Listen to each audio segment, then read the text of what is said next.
Қайырлы күн оқушылар, менің каналыма қош келдіңіздер. Бүгінгі тақырыбымыз жаратылыстану 4-ші сынып, еліміздің жер бедері қандай?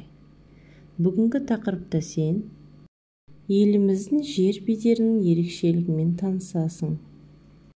Еліміздің жер бедері алуан түрлі. Онда биік таулар мен қыраттар, жазықтар мен ойпаттар бар.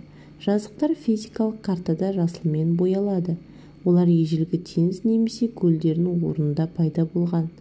Картада жасыл бояудың үстіне сарғыш дақ түсіру арқылы төбелі жазықты белгілейді.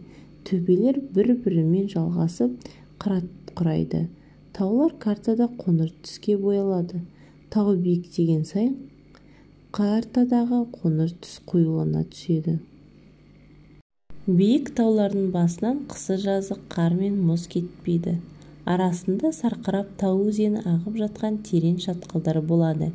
Биік тау беткейінде орман өседі. Қазақстанның ең биік нүктесі Іле Алатауында Хан Тәңір шыңы. Оның биіктігі 6995 метр. Ең төмен нүктесі Маңғыстаудағы Қарақия ойысы. Оның тереңдігі 132 метр. Еліміздегі табиғаты мен жер бедері ерекше аймақтың бірі Үстірт. Бұл аймақты қалай пайдалануға болатынын туралы ғаламтор мен энциклопедиядан ақпарат іздеп көріңіздер. Білесіздер ме балалар, Шарын шатқалы Қазақстандағы қайталанбас әсем жер. Шатқалдың ұзындығы 154 километр. Шатқалдың ортасынан Шарын өзені ағып жатыр.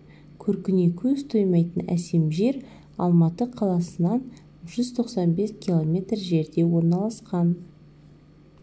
Назарларыңызға рахмет. Сабағымыз аяқталды. Сау болыңыздар.